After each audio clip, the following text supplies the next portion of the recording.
सभी को जय मसीह की।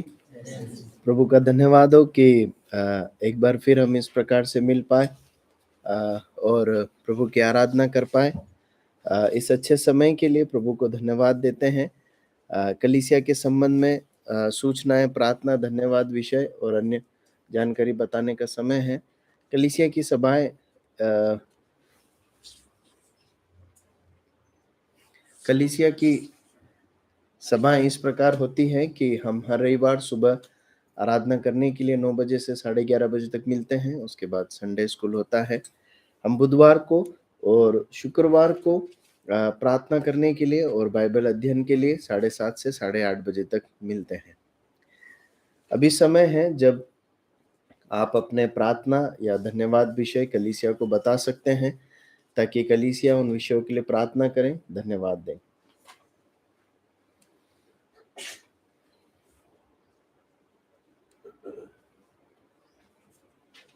आरती के लिए प्रार्थना करें। आज वो सीबीएसई ड्यूटी के लिए गई है। उसके स्कूल से रिवील जब छोड़ना है तो रिव्यू के लिए प्रार्थना करें, तो बातें अच्छी तरीके से हो सके। साथ ही होली फैमिली में ज्वाइन भी करना है, तो सब बातों को प्रार्थना में स्मरण रखें।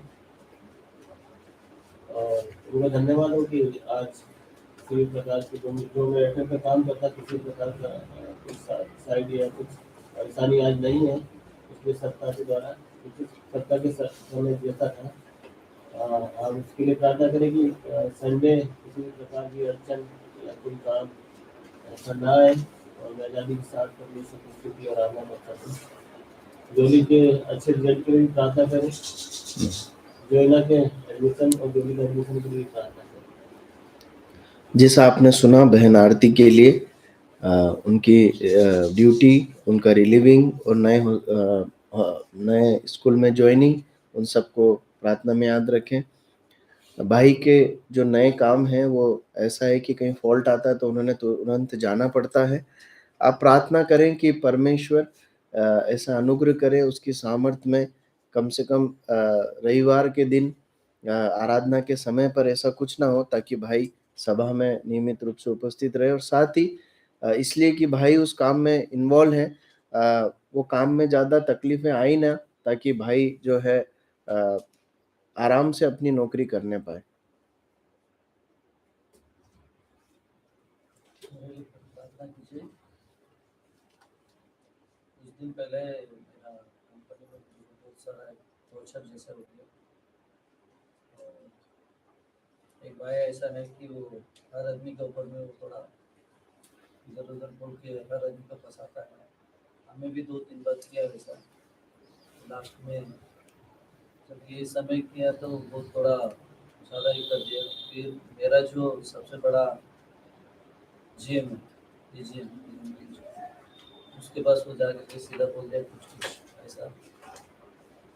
लेकिन ये बात तो जिसके अंडर पे मैं रहता हूँ, जिस डिपार्टमेंट में मेरा डिपार्टमेंट ने भेजा है, वो उस डिपार्टमेंट को उनसे बहुत लगाव है वहाँ पे। पर क्या है ना, ये एक फोरमैन है, लेकिन ये जाकर के उधर मेरा बॉस ऐसा करके लास्ट में मैंने मेरा बॉस को समझा रहा हूँ, फिर भी नहीं समझ रहा। मेरे को बीच पब्लिक में मेरे को जैसा कि एक बेइज्जती के जैसे बात कर दी। बहुत दुख लगा मेरे को। और मैं उसी दिन मैं सोचा कि मैं रहूँगा यहाँ पे चले जाऊँगा। मैं मिलने के लिए यहाँ जा के ऑफिस में भी बात कर ली थी सर, अच्छा कुछ दूसरा बात बोला, मैंने झूठ बोला था कि मेरा मामा गुजर गया, मैं जा रहा हूँ सर। फिर कुछ देरी के बाद में मैं रूम पे आया।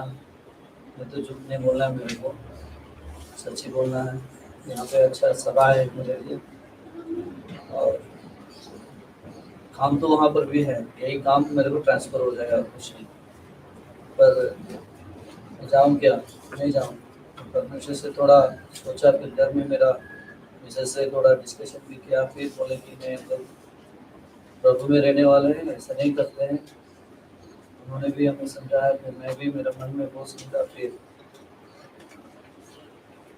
फैसला मैंने चेंज किया और उसके बाद में वैसा फिर अभी मैं दूसरा डिपार्टमेंट में चेंज हो गया, वहाँ पे नहीं है।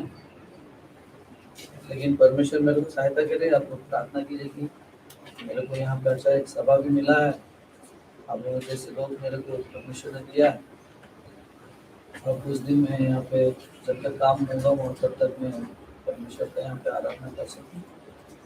खास करके मेरे लिए बात करें। भाई दामोदरन के गवाही को आपने सुना, उनके जॉब में कई चुनौतियां हैं और हमेशा से रही है। आप प्रार्थना करें प्रभु उसमें उन्हें अनुग्रह दे, शांति आराम दे, और अनावश्यक रूप से जो परेशानी आती है लोगों के द्वारा, प्रभु उसमें से उन्हें बचाए, छुड़ाए, और उन सब से प्रभु उनके मन को अनुग्रह और शांति से परिपूर्ण करें। हम में से जो नौकरी करते हैं बहुत अच्छे से इन चीज़ों को समझ पा रहे होंगे, और जो नहीं भी करते हैं उनके भी जीवन में कई बार ऐसे अनुभव रहे हैं जहाँ पर लोगों के द्वारा अनावश्यक रूप से परेशान किया जाना या अनावश्यक बातें किए जाना फेस की है। प्रार्थना करें प्रभु भाई को अपने अनुग्रह शांति से परिपूर्ण करें, और उन सब बातों में सत्य पर वो चल सकें और निराश ना हो और प्रभु में आनंदित रह सकें। खास करके उस आदमी के लिए प्रार्थना कीजिएगा, उसका नाम है छिना पराज, वो आरसी चर्च का है एक्चुअली। तो मैंने बताया आप तो गाँव से है, चाहे जीसस को मानते हैं या मरियम को मानते हैं, लेकिन मैं तो अधूरा आया हूँ, ऐसा काम करके आप आगे मत बढ़िए। बहुत सारे लोगों को उसने ऐसे डिवाइड कर दिया, बहुत सारे लोगों को। जी भाई, प्रार्थना करें। कुछ और प्रार्थना और विषय जो आप बताना चाहते हैं?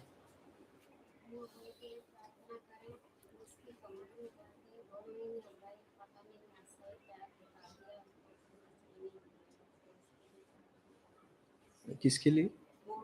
मोहन, ओके।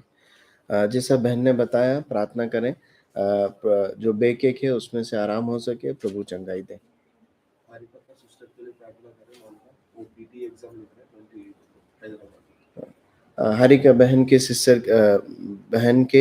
सिस्टर के लिए प्रार्थना करें, प्रभु उन्हें एग्जाम में सफलता दे। प्रवीण भैया के लिए प्रार्थना करें, आज भोपाल में उनका एग्जाम है और मेरा भी 1 तारीख को एग्जाम है। जी, जैसा आपने सुना, भाइयों के एग्जाम के लिए प्रार्थना करें।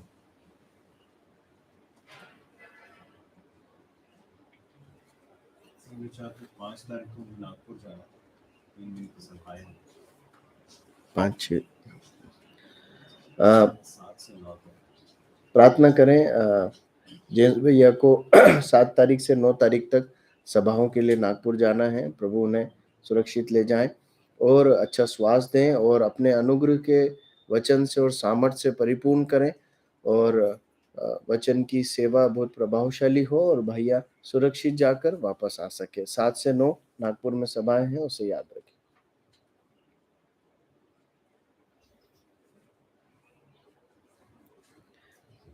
मेरे लिए प्रार्थना करते हैं, पिछले पेपर अच्छे गए हैं, प्रभु के अनुग्रह से जो भी बचे हुए हैं अच्छे से जा सकें। भाई जूलियस के एग्जाम चल रहे हैं, उसके लिए प्रार्थना करें। हमारे अधिकांश बच्चों के एग्ज़ाम चल रहे थे और उन सब के रिजल्ट आ सके, प्रभु ने सहायता की, इसलिए धन्यवाद। आप सभी की प्रार्थनाओं के लिए धन्यवाद। हमारे बच्चे अब नए सत्र में जाएंगे, अच्छे से पढ़े, ईमानदार बने, प्रभु का भय माने, बुराई से दूर रह सके, और प्रभु हमारे बच्चों को सुरक्षा और आशीष दे, इस बात के लिए भी प्रार्थना करें। आपकी जानकारी के लिए कुछ और बातें हैं कलीसिया के संबंध में। सबसे पहले प्रभु का धन्यवाद और जॉन अंकल और आंटी के लिए, जो लगभग 6 महीने अपने बेटी के साथ समय बिताने के बाद हमारे बीच में सुरक्षित आ गए। हम उनका भी मंडली के रूप में स्वागत धन्यवाद करते हैं। अगले रविवार को पहला रविवार है, तो हम लव फीस्ट के लिए मिलते हैं, हम प्रीति भोज करते हैं। सो इस सभा के बाद बहनें आपस में जिम्मेदारियों को बांट लें, ताकि अगले सप्ताह हम लव फीस्ट के लिए मिल सके, प्रीति भोज के लिए मिल सके। भाई रोमन के कार्य जिस संबंध में वो इंदौर आए में अभी भी वो रुका हुआ है, कुछ अड़चने हैं। ऐसी उम्मीद है बहुत जल्दी अब होगा वो कार्य, लेकिन आप प्रार्थना करें कि वो हो सके, अभी तक हुआ नहीं है, इस बात के लिए प्रार्थना करें। एक और बात आपकी जानकारी के लिए है कि जो नीचे जो बाथरूम है वो भाइयों और बच्चों के लिए है। तो कृपया ध्यान रखें कि जो भी बहनें हैं वो सब ऊपर के बाथरूम को जो इस हॉल के पीछे है वो वही यूज़ करें, ताकि जो है ये सब अच्छे से मैनेज होने से हमें टाइम भी बचेगा और अनावश्यक विलम्ब से भी हम बच पाएँगे। सो कृपया इस बात का भी ध्यान रखें। 12 तारीख को माफ़ कीजिए 16 तारीख को जो रविवार है, उस दिन ऐसी योजना है कि बच्चों का जो संडे स्कूल सेरेमनी होता है वो किया जाए। तो इस संबंध में जो भी संडे स्कूल टीचर्स हैं तैयारी करें, बच्चे भी तैयार रहें। सो 16 तारीख को हम बच्चों के संडे स्कूल सेरेमनी के आयोजन के उपलक्ष्य में भी आराधना के पश्चात मिलेंगे। कोई भी भाई इन सब विषयों के लिए प्रार्थना करें, दान के लिए धन्यवाद दें, कलीसिया को प्रभु के हाथों में सौंपें और हम वचन पर मनन करने जा रहे हैं, इस बात को भी प्रभु के हाथों में सौंपें। हाँ, टीना बहन का प्रभु का धन्यवाद, वो हमारे साथ कुछ दिन रह पाई और आज शाम को वो यात्रा करेंगी दिल्ली की ओर। उनकी टिकट अभी तक कंफर्म नहीं है, आरएसी में है। आप प्रार्थना करें कि वो भी कंफर्म हो सके और वो सुरक्षित अकेली यात्रा करेगी, दिल्ली सुरक्षित पहुंच सके। वहाँ से फिर भिवानी जाना है, भाई अमित उन्हें लेने आएंगे। ये सब बातें अच्छे से होने पाए, उनकी सुरक्षा के लिए भाई अमित, बहन के अच्छे स्वास्थ्य के लिए और उनके जीवन पर आशीष के लिए प्रार्थना करें। जॉब मिल गया। हेमलता बहन के जो भाई हैं उन्हें जॉब मिल सका। धीरज जो पिछले दिनों हमारे बीच में थे, उसके लिए धन्यवाद। प्रभु ने आशीष दे। और उनको धन्यवाद है। मैं यहाँ जगह में ज्वाइन किया हूँ तो जॉब मुझे अच्छा लग रहा था और देखने में भी अच्छी लगी। मतलब प्रार्थना के लिए इसलिए है मैं संडे सभा में आ सकूँ और मेरे जो काम से जो टास्क है वो मैं कंप्लीट कर सकूँ ऑनलाइन के, और मैनेजमेंट भी ऐसे लगे। हाँ, संडे अगर मैं छुट्टी करूँ तो वहाँ पे कोई परेशानी कुछ प्रॉब्लम करना, इस विषय के लिए प्रार्थना। जी भाई प्रसन्नजीत को नया जॉब मिला है। आप प्रार्थना करें कि वो अच्छे से अपने कार्यों को कर पाए और सभाओं में आ सके, इस बात के लिए भी प्रार्थना करें। उनके परिवार को भी प्रार्थना में याद रखें।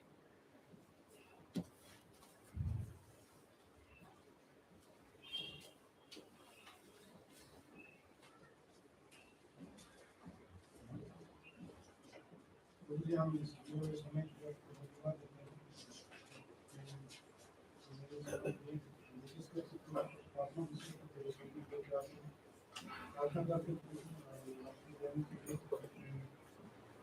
स्कूल में रखे थे सहायता करे अच्छे से होने के लिए, उनका रिलीफ के लिए हम विशेष कर प्रार्थना करते हैं। स्कूल से छूट के प्लान है तो महीने से सहायता करें ताकि समय पे सब कुछ होने के लिए वो सुरक्षित होने के लिए सहायता करें। बहुत सारे फॉर्मेलिटीज भी स्कूल में पूरा करना है तो सहायता करें ताकि समय तक सब कुछ होने के लिए सहायता करें। जो दुनिया के लिए प्रार्थना करते हैं जो अच्छे रिजल्ट के लिए, दुनिया के रिजल्ट के लिए हम धन्यवाद देते हैं और उन्हें भी उनके स्कूल में ज्वाइन करना है। दोनों बच्चों को जैसे पवित्र आत्मा से हैं, हम भाई के लिए भी प्रार्थना करते हैं जो कार्य भी दिया है तो इस कार्य में प्रभु निरंतर आपकी आशीष बनी रहे। तो उनकी आने वाली घर के लिए हम प्रार्थना करते हैं दया करें तो मार्ग खोले, उनके कार्य में कोई बाधा ना आए ताकि वो सर्विस आराधना सभा को अटेंड कर पाए। क्योंकि जो चैलेंजेस है तो उनका परिवार में तो दया करे और तो सब कुछ सर्विस तरीके से होने के लिए सहायता करते हैं। हम विशेष करके प्रार्थना करते हैं कोई कामगार भाई के लिए, उनका जो में जो चैलेंजेस है जानता है तो सहायता करें उनका टीम में। प्रभु जिस कार्य में प्रभु इस शहर में है सहायता करें। प्रभु परिस्थिति अलग अलग होती है, प्रभु उस परिस्थिति की दूसरे प्रभु सहायता करें। अलग अलग प्रभु लोग और व्यापार में भी परिस्थिति प्रभु की सहायता करें। ताकि वो सही तरीके से काम कर पाए और प्रभु एक समझदारी से उनका टीम में इस कार्य को होने के लिए सहायता करें। हम भाई उनका जो हमें दर्द है प्रभु उनके लिए विशेष प्रार्थना करते हैं, उसमें और चंगाई दे प्रभु की सहायता करें। विशेष करके उस भाई की एग्जाम के लिए प्रार्थना करते हैं, तो सहायता करें। हमारे सिस्टर की बहन के लिए प्रार्थना करते हैं, तो उनका एग्जाम के लिए प्रभु हम सिस्टर की प्रार्थना करते दया करें। हम वही गिरीश भाई के लिए प्रार्थना करते तो संभाला फिर से प्रभु आने वाले जो भी सब्जेक्ट है उन्हें अच्छी तरह सीखने के लिए प्रभु सहायता करे, ताकि उस रिजल्ट में उस प्रभु इस एग्जाम में वो पास हो सके, सहायता करेगा और तेरी महिमा कर सके। हम विशेष करके प्रभु प्रार्थना करते हैं दया के लिए, आने वाले दिन के लिए की और जो सभाएं सहायता करें, जिस पर्पज के लिए और शिकायत के लिए जो जाएंगे तो उस प्रोग्राम में सहायता करें, वो एक अच्छा प्रोग्राम हो पाए तो उनकी सहायता करें। जो भी लोग प्रिपेयर करते हैं और जो मीटिंग को अटेंड करते हैं तो अपने सुरक्षित लेके वापस आने तक और संपूर्ण उस मीटिंग के दौरान प्रभु की सहायता करें, दया करें। विशेष करके जो हम आंटी के लिए प्रार्थना करते हैं, अपने पिछले महीने में अपने उन्हें जो अपने बेटी के पास रह के सुना किया और उन पर आने की सहायता करें, हम धन्यवाद देते हैं। और उनका परिवार को भी एक पवित्र आत्मा से हम विशेष करके हम बता सिस्टर की भाई के लिए प्रार्थना करते थे, जो मिल सका तो हम आपको धन्यवाद देते हैं। जिस तरह हम पसंद भाई के लिए प्रार्थना करते हैं, सहायता करें उनका भी जो चैलेंजेस है और जो प्रभु आए सहायता करें, ताकि वो अपने कार्य को सही कर पाए, तो उन्हें भी समय मिल पाए प्रभु, ताकि आराधना करने के लिए समय वक्त निकाल सके तो उनकी सहायता करें। हम विशेष कर प्रार्थना करते हैं कि सिस्टर के लिए अपनी उम्र में आने के लिए सहायता की, तो प्रभु जब वापस जाएंगे दिल्ली की ओर और राजधानी की ओर सुरक्षित यात्रा दें और हमें सुरक्षित पहुँचने के लिए कुछ सहायता करें। प्रभु जी हम प्रार्थना करते हैं जो आने वाले हर एक हमारे कार्य और जो संडे की जो सेरेमनी के प्लान है प्रभु, हमारे हर एक बच्चे को कुछ सहायता करें आत्मिकता में बढ़ने के लिए, और प्रभु संपूर्ण रूप से तेरे नियंत्रण में हमें कुछ सहायता करें। जिन्होंने भी प्रभु मेरे बच्चे रिजल्ट में पास हुए हैं, उन्हें अगले क्लास में भी जाना है, प्रभु की सहायता करें। जिनके रिजल्ट भी आना बाकी है प्रभु उसके लिए भी प्रार्थना करते हैं। प्रभु हमारे बच्चे की संपूर्ण जीवन को तेरे पवित्र हाथ में सौंपते हैं, नियंत्रण करे प्रभु, माता की आज्ञाकारिता में बढ़ने के लिए आत्मिक दृष्टि से बढ़ने के लिए कुछ सहायता करें। प्रभु जी हमारे हर एक विषय को तो सुनने वाला प्रभु नाम है, विशेष करके दिए हुए दान के लिए भी प्रभु प्रार्थना करते हैं। जिन्होंने तो इस हाथ को खुला है बहुत आयसा प्रदान करेंगे। प्रभु हम कुछ देर तक आपकी वचन में मनन करने के लिए प्रभु हम जाएंगे। दास को प्रभु तेरे पवित्र हाथ को सौंपते हैं प्रभु, जो भी उनके मुख से निकलेगा तू बातें करे प्रभु, हम उस हृदय में हम रख सके प्रभु, तेरे वचन हमारे हृदय में कार्य कर पाएगा प्रभु। फिर से इस समय को सारे प्रार्थना विषय को तेरे पवित्र हाथ में सौंपते हैं, विनती को प्रभु सुन सके। आमीन।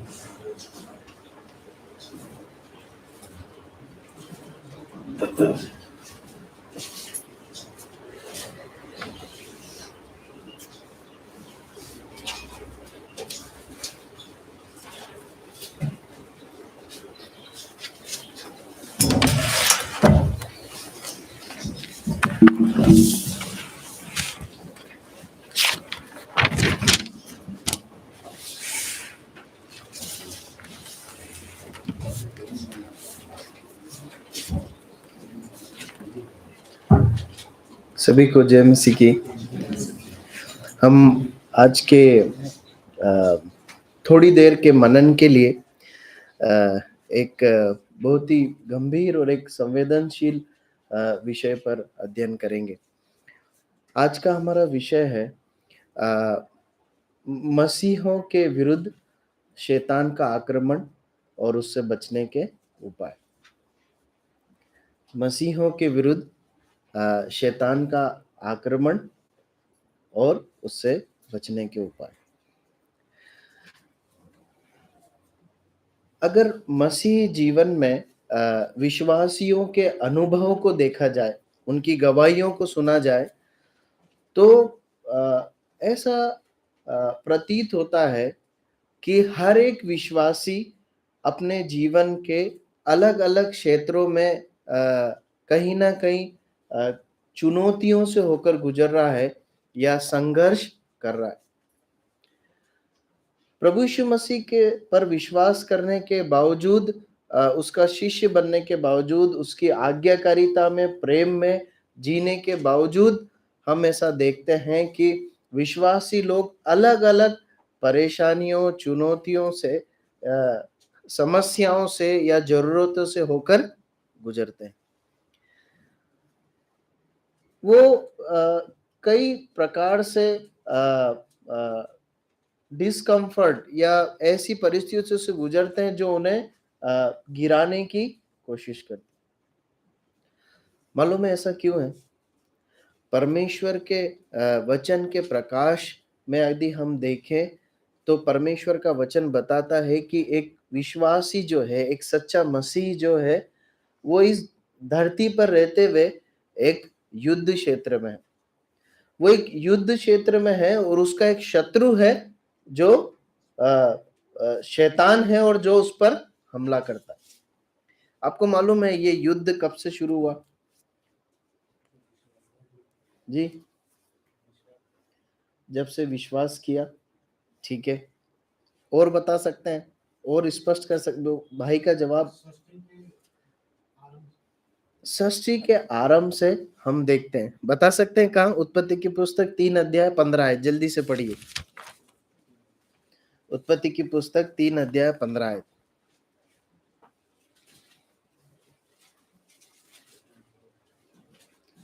जेनेसिस चैप्टर 3 वर्स 15, जल्दी से पढ़ें। और मैं तेरे और स्त्री के बीच में और तेरे वंश और इसके वंश के बीच में बैर उत्पन्न करूंगा। वह तेरे सिर को कुचल डालेगा और तू उसकी एड़ी को डसेगा। आप देख रहे हैं? एक बार और पढ़िए जल्दी से।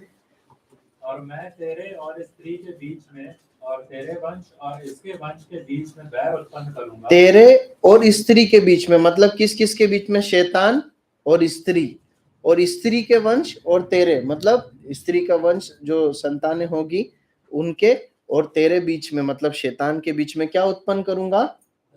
बैर। ये जो बैर है ना, ये शैतान और मनुष्यों के बीच में जो बैर है, ये युद्ध है, इसका आरंभ कब से हुआ? उत्पत्ति की अदन की वाटिका से हम उस आरंभ को देखते हैं। उसके बाद हम देखते हैं जो रोमन भाई जिस बात को बोल रहे थे कि वो युद्ध कहाँ, मतलब उन्होंने बताया विश्वास से शुरू हुआ। हम उस पर अभी आते हैं। एक सैद्धांतिक रूप से देखा जाए तो शैतान ने अदन की वाटिका में हवा को इस तरीके से डील किया, उसके साथ बातें की जैसे वो उसका बहुत भला चाहने वाला है, पर वो भला चाह रहा था क्या? नहीं, वो बुरा चाह रहा था। और ये जब पाप हुआ आदम और हवा के द्वारा, उसके बाद ये स्पष्ट हो गया क्या कि वो कौन है? वो शत्रु है, वो बैरी है। तो अगर आप ध्यान देंगे सैद्धांतिक रूप से तो न केवल विश्वासी परंतु ये मनुष्य जाति के का ही विरोधी या शत्रु कौन है? शैतान है। देखिए जिस प्रकार एक सैद्धांतिक सत्य है कि परमेश्वर हर व्यक्ति से प्यार करता है, उसे अपनाना चाहता है, उससे अपने पास रखना चाहता है, उसे उद्धार देना चाहता है, उसी प्रकार परमेश्वर का वचन बाइबल शैतान के बारे में एक सैद्धांतिक सत्य बताती है। वो क्या है? शैतान क्या करना चाहता है? नाश करना चाहता है। वो क्या है? बैरी है, न केवल विश्वासियों का परंतु वो देखा जाए परमेश्वर के वचन के प्रकाश में तो वो हर मनुष्य का शत्रु और बैरी है।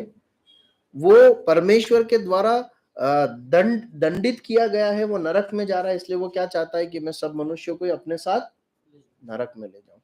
आप समझ रहे हैं?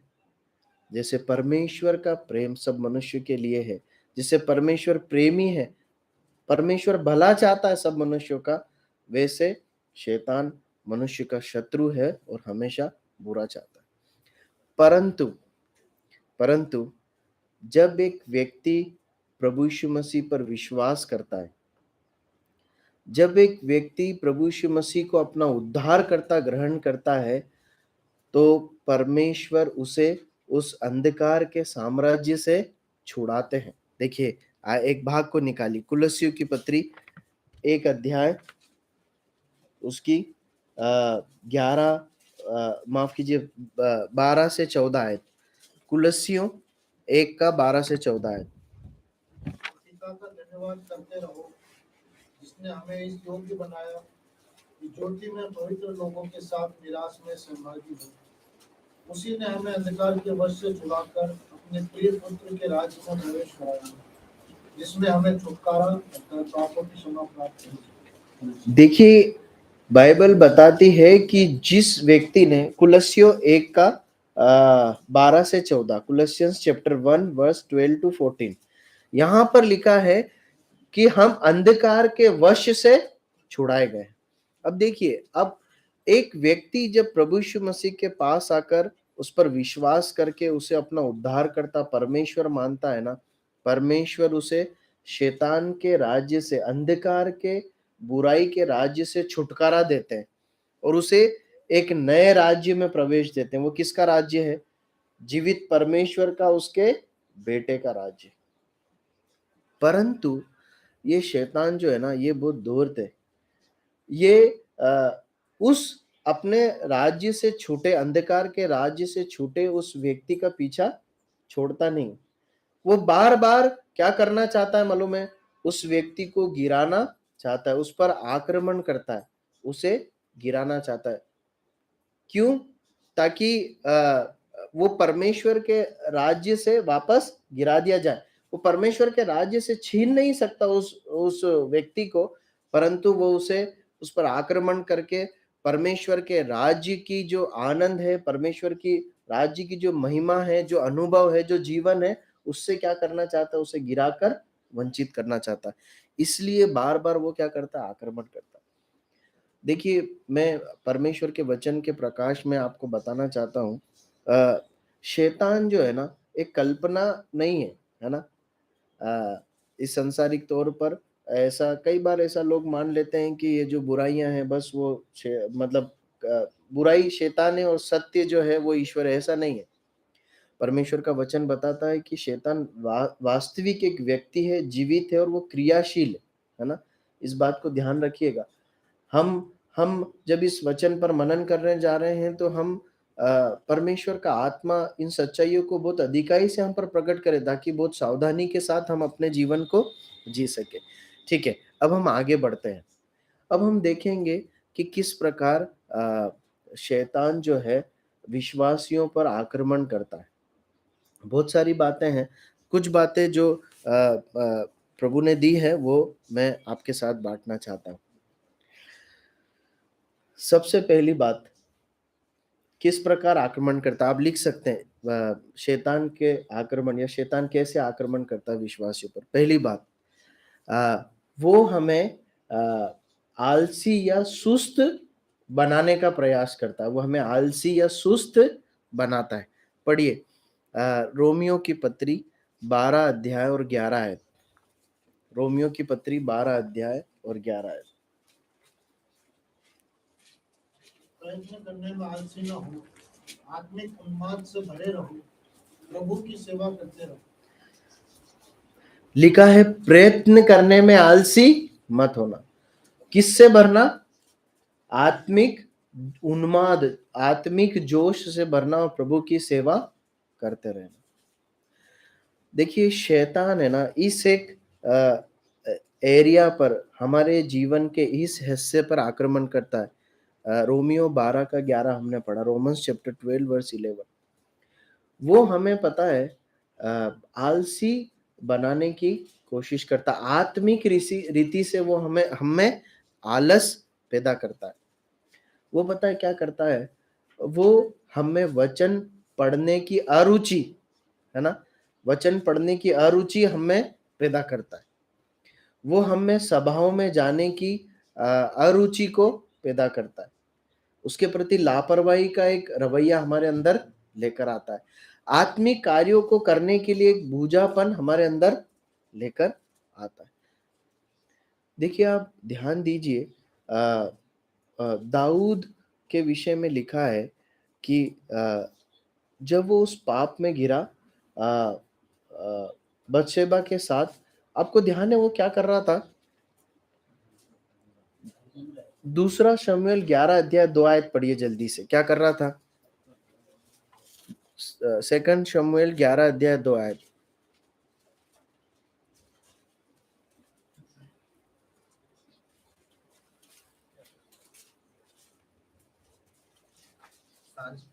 सांझ के समय दाऊद पलंग पर से उठकर राजभवन की छत पर टहल रहा था और छत पर से उसको एक स्त्री जो अति सुंदर थी नहाती हुई देख पड़ी। देखिए शाम के समय अपने बिस्तर से उठकर वो क्या कर रहा है? टहल रहा है ना? और आपको याद है उसकी जो सेना है वो कहां पर है? उसकी सेना युद्ध में है ना? वो क्या है यहाँ पर? आराम कर रहा है ना? और आप और उसका ध्यान देखिए कहाँ, मतलब किस प्रकार से उस लापरवाही से उसकी आंखों को और हृदय को हम भटकते हुए देखते हैं। देखिए यदि हम अपने अंदर बहुत ही केयरलेस होकर जिएंगे ना, तो शैतान हमें क्या करेगा मालूम है? हम पर हमला कर बैठेगा। आलसपन है ना, हमें आत्मिक रीति से कंगाल बनाता है। देखिए एक आयत पढ़ी, नीति वचन 6:9 से 11। नीति वचन 6:9 से 11 क्या लिखा है? हे आलसी, तो कब तक सोता रहेगा? तेरी नींद कब टूटेगी? कुछ और सो लेना। थोड़ी सी नींद, एक और झपकी, थोड़ा और छाती पर हाथ रखे लेटे रहना। तब तेरा कंगालपन बटमार की नाई और तेरी हथियारबंद के समान आ पड़ेगी। देखिए यहाँ पर लिखा है कि इस प्रकार आलस करना क्या है? कंगाल बनाता है। अब देखिए आमतौर पर ये शारीरिक रीति से भी लोग लागू करते हैं ना, मतलब दुनिया में भी ऐसा बोला जाता है जो आलसी है वो कंगाल हो जाता है क्योंकि वो मेहनत नहीं करता। परंतु मैं एक दूसरी तस्वीर आपको दिखाना चाहता हूँ। इस वचन को आप व्यवहारिक रूप से अगर आत्मिक जीवन में लागू करेंगे ना, तो अनेकों बार परमेश्वर के वचन के प्रति पढ़ने के प्रति जो आलस है, नींद के कारण जो हम परमेश्वर के वचन को पढ़ने में फेल हो जाते हैं, बार बार लगातार फेल होते रहते हैं, तो मालूम है आत्मिक रीति से हमारे अंदर क्या आ जाता है मालूम है? कंगालीपन आ जाती, सूखापन आ जाता। और मैं निश्चय ये इस बात को बोल सकता हूं कि जब मैं ये बोल रहा हूं तो आपने अपने जीवन में भी इस कंगालीपन और खालीपन को महसूस किया होगा। जब जब हमने आलस करके परमेश्वर के वचन को पढ़ने में, समय बिताने में आलस किया है ना, तो एक आत्मिक गरीबी, आत्मिक सूखापन या खालीपन हमने अपने जीवन में महसूस किया। मैंने अपने जीवन में इस बात को महसूस किया है कि जहां आलसी हुए, धन एकदम खत्म नहीं होता, क्योंकि हम प्रभु के अनुग्रह में प्रभु ने हमें जो कुछ दिया वो काम चलता रहता है। हम वहाँ आलस नहीं करते, हम वचन पढ़ते हैं। हम भले ही देर से उठते हैं पर नौकरी समय पर पहुंच जाते हैं, है ना? कहाँ चूक हो जाती है? परमेश्वर के वचन को पढ़ने में चूक हो जाती। प्रियो, आलस बहुत बड़ा एक आक्रमण है,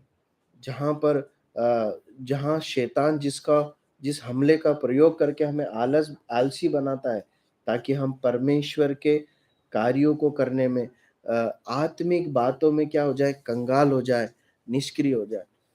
मुझे याद है बहुत बहुत सालों पहले, शायद मैंने एक बार बताया भी हो, फिर भी मैं आपको एक बार बताना चाहता हूँ। मेरे ख्याल से ये 14-15 साल पुरानी बात होगी। प्रभु के दास जो सीहोर में बेनी चेरिल अंकल प्रभु की सेवा करते हैं, उन्होंने हम एक सम्मेलन में, इंदौर में ही एक सम्मेलन में मिले थे, तो उन्होंने मुझे और पखानचूर में प्रभु के दास जो सेवा करते हैं असंत भाई, उनसे, हम दोनों से वो बात कर रहे थे। और बात करते करते उन्होंने हमें प्रोत्साहित करने के लिए और सावधान रहने के लिए एक बात कही। वो ये थी कि मैं तुम दोनों को एक बात कहना चाहता हूँ कि शैतान विश्वासियों को और परमेश्वर के लोगों को, जो जो परमेश्वर के लिए उपयोग हो सकते हैं, उन्हें दो मुख्य पापों में फंसाता है। उसमें से एक है व्यभिचार, जिसके बारे में पिछले रविवार को हम सीख रहे थे, और दूसरा पाप जो उन्होंने बताया वो बताया आलस। ये शैतान के बहुत बड़े हथियार है, या ये वो पाप है जिसमें शैतान विश्वासियों को, सभी विश्वासियों को और उन विश्वासियों को जो प्रभु के लिए काम आ सकते हैं, फंसाने की कोशिश करता है। व्यभिचार और आलस, इन दो बातों से बहुत सावधान रहना है या बचना है। ठीक है, प्रभु सहायता करे। अगली बात की ओर आते हैं। अगली बात को हम देखते हैं। वह परमेश्वर के वचन को हमारे अंदर से चुराता है। वो परमेश्वर के वचन को हमारे अंदर निष्क्रिय करने की कोशिश करता है। मत्ती का सुसमाचार 13 अध्याय और उसकी 19वीं आयत पढ़ी। मत्ती का सुसमाचार 13 अध्याय और 19वीं आयत।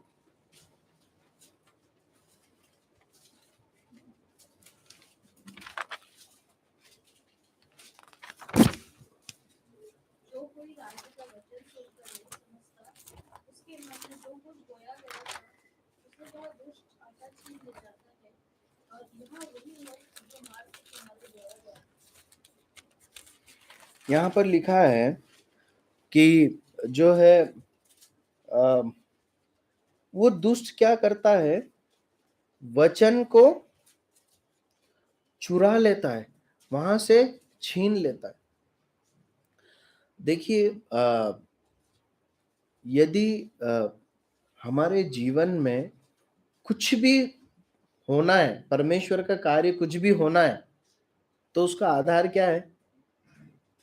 परमेश्वर का वचन है। हमारा उद्धार कैसे हुआ? कैसे हुआ? आधार के अनुग्रह से उपलब्ध है वो, विश्वास से हो। विश्वास किस पे? विश्वास सुनने से हो, सुनना वचन से। आप समझ रहे हैं, हमारे उद्धार का जो आधार है, बीज है, वो क्या है?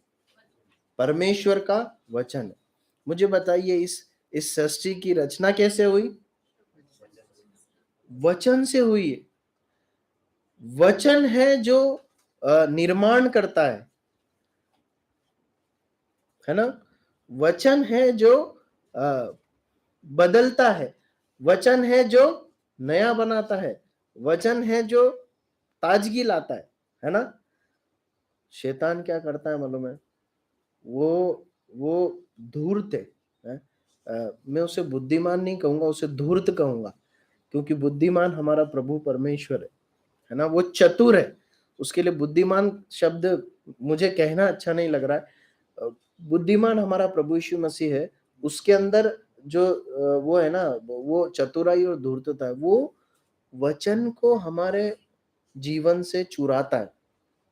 जब हम सभा में परमेश्वर के वचन को सुनते हैं, जब हम परमेश्वर के वचन पर मनन करते समय परमेश्वर के वचन को सुनते हैं, सीखते हैं, वो उस वचन को चुराने की या निष्क्रिय करने की हमारे अंदर कोशिश करता है। क्यों? ताकि क्या ना हो? ताकि निर्माण ना हो, ताकि बदलाव ना हो, ताकि जीवन ना। इसलिए क्या करना है मालूम है? इसलिए जो वचन हमने सुने हैं ना, जो पढ़े हैं, जो सुनते हैं, उसको गार्ड करना, उसको दोहराना, उसको मुंह से बोलना, उसको याद करना, अपने आप को ऐसी गतिविधियों में रखना कि वो वचन हमारे अंदर संभला रहे। ठीक है, प्रभु सहायता करे। कुछ और बातों की ओर अगले हिस्से में बढ़ना है, इसलिए केवल अभी उसके आक्रमण को देखते हुए आगे बढ़ रहे हैं। तीसरी बात, वह झूठ को या जंगली बुरी बातों को हमारे अंदर बोता है ना? वह झूठ को या जंगली बीज को या बुरी बातों को हमारे अंदर बोता है। इसका 24 और 25 पढ़िए, इसी 13 अध्याय का 24 और 25।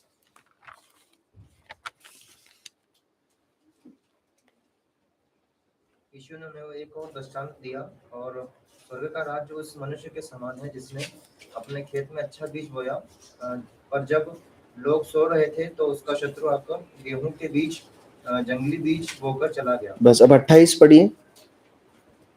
उसने उससे कहा, यह किसी शत्रु का काम है।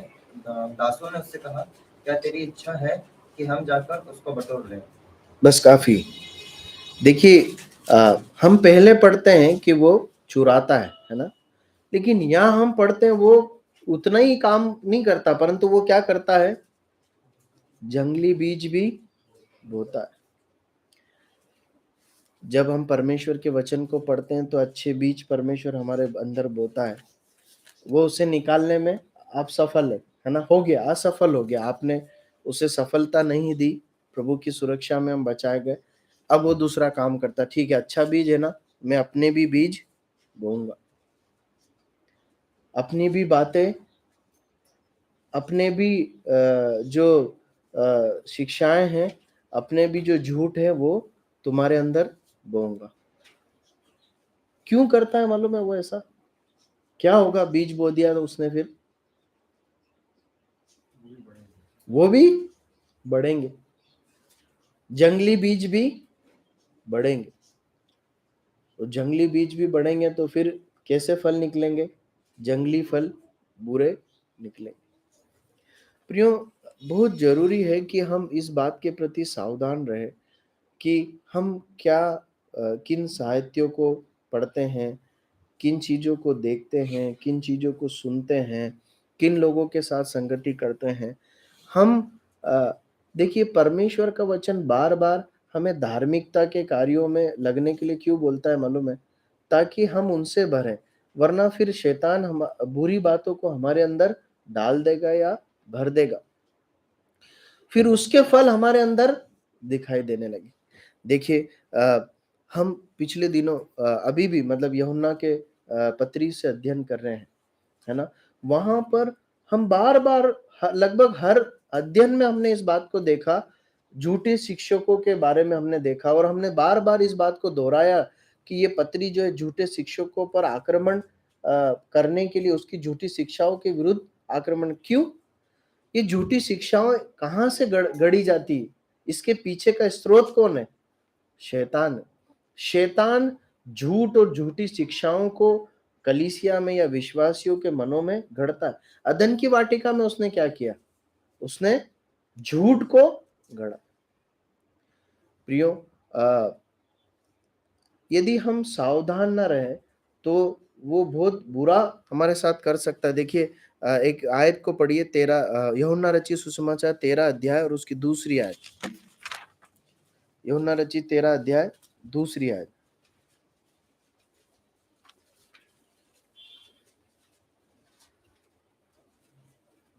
जब शैतान शमौन के पुत्र यहूदा इस्करियोती के मन में यह डाल चुका था कि उसे पकड़वाए, तो भोजन के समय देखिए शैतान ने यहूदा इस्करियोती के मन में क्या डाल दिया? क्या डाल दिया? क्या करवाए? प्रभु यीशु मसीह को पकड़वाए। इससे पहले उसके मन में उसने कुछ और डाला था। क्या डाला था? वहां लिखा नहीं है डाला था, पर हम उसके मन को किन बातों से भरा हुआ देखते हैं? लालच से भरा हुआ देखते हैं। देखिए है ना, बहुत सावधानी के साथ हमें इस बात को जांचना है कि किन बातों से मेरा मन भरा है ना।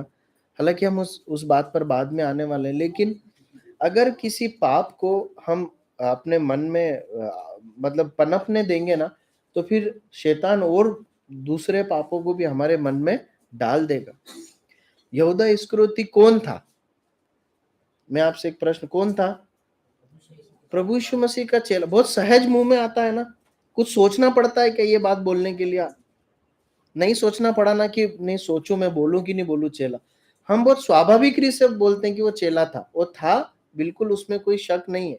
लेकिन शैतान ने उसे उसके अंदर झूठ डालकर, गलत बीज बोकर उसे एक पाप करवाया और उसके जीवन का सर्वनाश कर दिया। प्रियो, हमें सावधान रहना है, हमें जांचना है अपने जीवन में कि शैतान हमारे हृदयों में या हमारे जीवन में कुछ बुरी बातों को न बोने पाए। ठीक है, हम आगे बढ़ते हैं, अगली विषय की ओर आते हैं। चौथी बात हम देखते हैं, वो बहकाने वाला है। वो बहकाता है, भ्रमित करता है या बरगलाता है। वह बहकाता है, भ्रमित करता, बरगलाता। दूसरा कुरिन्थियों 11 का 3 पढ़िए।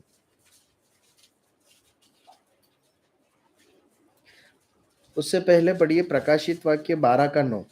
रेवलेशन चैप्टर 12 वर्स 9 पहले पढ़िए, फिर दूसरा कुरिन्थियों 11 का 3 पढ़िए। रेवलेशन चैप्टर 12 वर्स 9 पहले ये पढ़े। तब वह बड़ा अजगर अर्थात वही पुराना सांप जो इब्लीस और शैतान कहलाता है और सारे संसार का भरमाने वाला है, पृथ्वी पर गिरा दिया गया और उसके दूत उसके साथ गिरा दिए गए।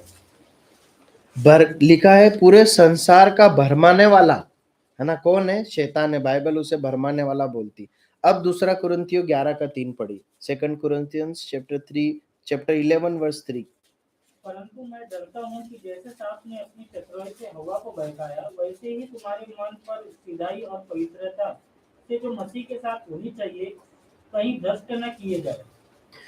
देखिए, पौलुस कलीसिया की चिंता करते हुए कहता है ना? ध्यान रखना, विश्वासियों को बोल रहा है, अविश्वासियों को नहीं बोल रहा है। अविश्वासियों को वो बोल रहा है कि जैसे शैतान ने हवा को बहका दिया था, मैं इस बात से डरता हूँ। एक आत्मिक चिंता है उसे, किस बात की? कि तुम विश्वासियों को, वो जो है तुम्हारे मन उस सीधाई और पवित्रता के साथ जो मसीह यीशु के साथ होनी चाहिए, भ्रष्ट ना कर दे। देखिए, शैतान है ना, हमारा जो संबंध है प्रभु यीशु मसीह के साथ, प्यार प्रेम का जो संबंध है, विश्वास का जो संबंध है ना, वो उस पर आक्रमण करता है। एक एक एक व्यक्ति, एक विश्वासी जो प्रभु यीशु मसीह के साथ जुड़ा हुआ नहीं है ना, लिपटा हुआ नहीं है ना, उसके साथ जिस पवित्रता में और जिस प्रेम संबंध में उसे जुड़ा हुआ होना चाहिए, वो उसमें नहीं है ना, तो फिर वो क्या है? वो बहुत असुरक्षित अवस्था में है ना। प्रभु यीशु मसीह ने कहा ना, डाली यदि दाखलता में बनी ना रहे तो अपने आप से फल नहीं सकती। वो वो बहका कर इस संबंध को तोड़ने की कोशिश करता है। पौलुस जो है, अगर आप ऊपर की आयत पढ़ेंगे ना, तो देखिए दूसरी आयत पढ़िए, तब और समझ में आएगा कि क्या क्या कहना चाह रहा है परमेश्वर का वचन। दूसरी आयत पढ़िए। क्योंकि मैं तुम्हारे विषय में ईश्वरीय गुण लगाए रहता हूँ, इसलिए कि मैंने एक ही पुरुष से तुम्हारी बात लगाई है कि तुम्हें पवित्र कुंवारी की नाई मसीह को सौंप दूं। देखिए, यहाँ पर एक तुलनात्मक बात कही गई है कि जैसे एक कुंवारी, एक स्त्री, एक लड़की का एक एक पुरुष के साथ एक विवाह के लिए संबंध तय हो जाता है, तो उस विवाह मिलन होने तक उस संबंध को न केवल शारीरिक रूप से, पर अपने मन में, अपने जीवन में पवित्रता के साथ, संयम के साथ गार्ड करने की जरूरत है। पौलुस कलीसिया और मसीह के संबंध को भी वैसे ही बताता है। मसीह की कलीसिया दुल्हन, उसका विवाह अभी होना बाकी है ना। जब हमारा प्रभु यीशु मसीह आएगा, जब कलीसिया अपने प्रभु यीशु राजा से मिलेगी, तब कलीसिया का, विश्वासियों का प्रभु यीशु मसीह के साथ जो मिलन होगा, उसे एक विवाहिक, एक संबंध के रूप में, एक समारोह के रूप में परमेश्वर का वचन बताता है। जब तक वो मिलन ना हो, जब तक वो समारोह ना हो, तब तक विश्वासी का मन जो है, उसका प्रेम जो है, उसका संबंध जो है, उसकी लालसा जो किस ओर होनी चाहिए? उसके मसीह की ओर होने, उसके प्रभु, उसके स्वामी की ओर होनी चाहिए। आप कल्पना करके देखिए कि एक लड़की है जिसके विवाह होने में समय है, उसका विवाह एक सो एंड सो व्यक्ति के साथ तय हुआ है, तो यदि उसका मन उस एक व्यक्ति से हटकर किसी और व्यक्ति की ओर लग जाए, कितना भयंकर है वो बात, है ना। उसका मन भटक कर उसका विश्वास, प्रेम या लालसा उस व्यक्ति की ओर होकर नहीं जो जिससे वो मिलने जा रही कहीं और हो, तो फिर उसका जीवन कैसी अवस्था में होगा या क्या जीवन होगा फिर।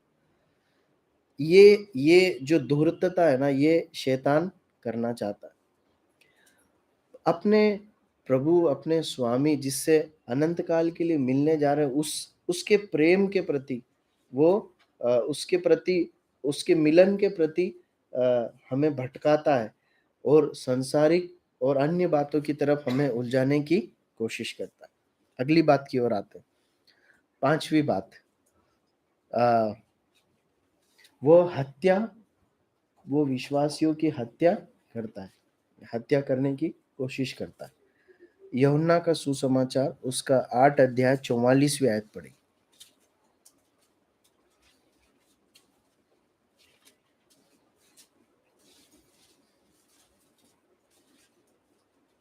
तुम अपने पिता शैतान से हो और अपने पिता की लालसाओं को पूरा करना चाहते हो। वह तो आरंभ से हत्यारा है और सत्य पर स्थिर न रहा, क्योंकि सत्य उसमें है ही नहीं। जब वह झूठ बोलता तो अपने स्वभाव ही से बोलता है, क्योंकि वह झूठा है वरन झूठ का पिता है। देखिए उसके विषय में लिखा है वो हत्यारा है। कब से हत्यारा है? आरंभ से हत्यारा। आरंभ में क्या हुआ था? आरंभ में क्या हुआ था? केन ने हाबिल का मर्डर किया था। उससे पहले कोई मर्डर हुआ है क्या? हुआ है?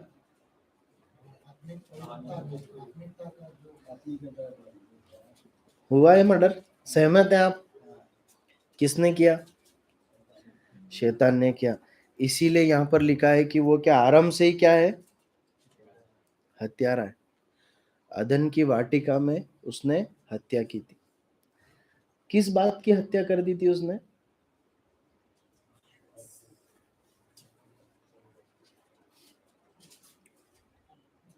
बताइए, क्या समझ में आता आपको? उस दिन क्या क्या मर गया था?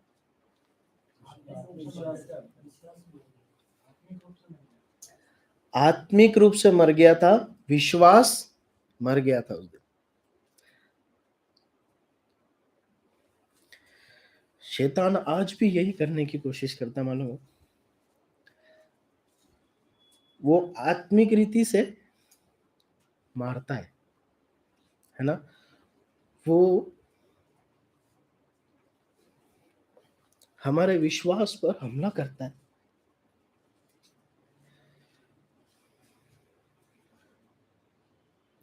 अदन की वाटिका में क्या हुआ था? उसने हवा के विश्वास पर हमला किया, है ना, और उसे विश्वास से गिरा दिया। शारीरिक बदलाव भी आए उनके अंदर, लेकिन जो मृत्यु आई वो अंतत मतलब मुख्य रूप से जो मृत्यु का एरिया था वो क्या था? आत्मिक मृत्यु थी। ठीक है, शैतान आज भी है ना, हमें आत्मिक रीति से मारना चाहता है। संसारिक रीति से भी वो कुछ हमले करता है, लेकिन जब वो देखता है ना मजबूत विश्वासी, तो उसे समझ में आता है कि ये संसारिक चीजों से है ना ज्यादा इसको फर्क नहीं पड़ेगा। ये पराजित कब जो होगा? जब इसे आत्मिक रीति से मारो। प्रियो, बहुत सावधान रहने की जरूरत है। हमारे विश्वास को गार्ड करने की जरूरत है कि प्रभु हमें अनुग्रह दे कि हम आत्मिक रीति से जीवित रहे। हम परमेश्वर के द्वारा नए जीवन पाए हुए आत्मिक लोग हैं। अगर हम आत्मिक रीति से मर जाएंगे या हमारा विश्वास मर जाएगा ना, तो फिर अभी जीने के लिए क्या बचेगा? मतलब शारीरिक जीवन बचेगा, शारीरिक जीवन बचेगा। उस दिन, उस मृत्यु के बाद परमेश्वर के साथ उनकी जो सहभागिता थी वो सहभागिता टूट गई। ऐसा नहीं वो हमेशा के लिए उस संबंध से अलग हो गए, नहीं, पर जो सहभागिता में अदन की वाटिका में थे, फिर वो कभी भी नहीं रहे। प्रभु हमारी सहायता करे, हमें अपने आप को प्रोटेक्ट करना है कि जो है शैतान हमारी हत्या ना करने पाए। आखिरी बात देखते हैं, गलातियों की पत्री, गैलेशियंस चैप्टर 5 वर्स 17। गलातियों की पत्री 5वां अध्याय 17 है।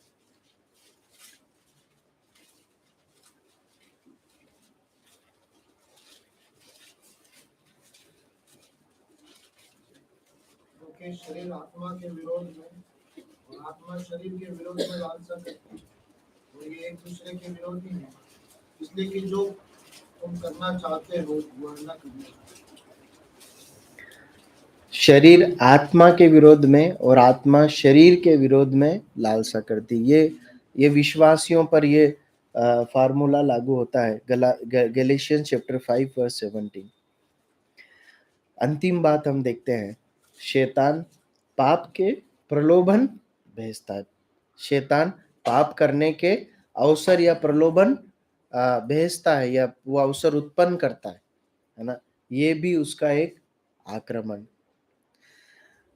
अदन की वाटिका में भी उसने यही किया। क्या किया उसने? प्रलोभन भेजा। उसने प्रलोभन भेजा। जो परमेश्वर ने दिया है वो नहीं, पर जो नहीं दिया है वो, जो वर्जित है उसकी ओर उसको प्रमोट किया हवा के सामने, है ना। देखिए,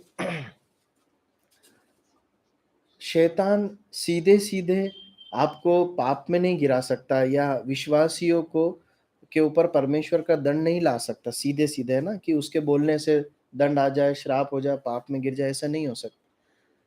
वो पाप में गिराकर परमेश्वर के सम्मुख हमें दंडित ठहराता है। इसका सीधा बहुत सरल जो चित्र हमें मिलता है मालूम है कब? जब बालाक ने बिलाम को श्राप देने के लिए बुलाया। याद है ना वो आपको घटना? बालाक राजा ने बिलाम को बुलाया, क्या? कि मेरे बदले में इस्राएलियों को श्राप दे। वो दृश्य पता है कैसा है? वो इस्राएली लोग जो थे वो तराई में, मतलब ग्राउंड में अपना छावनी डाले हुए, छावनी सही शब्द होगा, अपना मतलब डेरा डाले हुए थे, है ना। छावनी नॉर्मली तो युद्ध करने के लिए होती है, पर ठीक है, छावनी या डेरा डाले हुए थे। और जो है बालाक ने बिलाम को बुलाया और बोला तू मेरे लिए श्राप दे। और जो है वो आप उस भाग को पढ़ेंगे ना तो अलग अलग एंगल पे लेकर गया, जहां पर जो है इस्राएलियों का झुंड उसने दिखाई दे। पता है परमेश्वर क्या बोलता है? जो आशीषों के भागी हो चुके हैं तो उन्हें श्राप मत दे। परमेश्वर की ओर से वो आशीषित थे, उनके ऊपर कोई श्राप चल नहीं सकता था। इसलिए परमेश्वर बिलाम को बोलता है कि वो, मैंने उन्हें आशीष दे दी है, अब उन पर कोई श्राप काम नहीं करेगा। लेकिन पता है वैसे ही हुआ, जब भी उसने श्राप देना चाहे आशीष निकली, आखिर में वो असफल होकर चले गया। लेकिन परमेश्वर का वचन बाद में ऐसा बताता है कि बिलाम ने उन लोगों को एक फार्मूला दिया, क्या? कि इनको क्या करो? इनको पाप में गिराओ। और पता है क्या हुआ? इस्राएली लोग, यहूदी लोग, उन्हीं जो है बालाक की जो प्रजा थी, उनके उस क्षेत्र में लेने वाले जो लोग थे, उनके जवान उनकी स्त्रियों के साथ प्रेम प्रसंग में, वर्जित विवाह में, संबंधों में पढ़कर पाप में पड़ गए। और परमेश्वर का वचन बताता है कि बिलाम ने जो है उन्हें व्यभिचार के पाप में फंसवा दिया। पाप में गिरने के कारण जो है वो श्राप और दंड के अधीन आ गए। बिलाम के शाप देने से उनको कोई फर्क नहीं पड़ा। शैतान आज भी यही करता है। वो हमें हमारे अंदर आंखों की अशुद्धता लाने की कोशिश करता है, हमारे अंदर मन की अशुद्धता लाने की कोशिश करता है। वो हमें व्यभिचार, अश्लीलता या चोरी या झूठ ऐसे पापों में फंसाने की कोशिश करता है, ताकि क्या हो जाए? वो हमें आक्रमण करके गिरा दे। प्रभु सहायता करे, इन वचनों के प्रकाश में हमारे हृदय में सच्चाइयों को दृढ़ करे और हमें अपना जीवन जीने के लिए, विजयी जीवन जीने के लिए प्रभु हमारी मदद करे।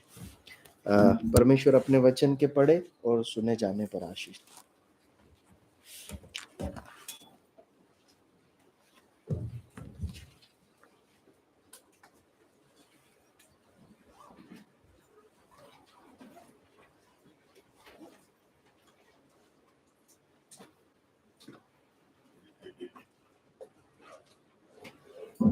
आइए प्रार्थना।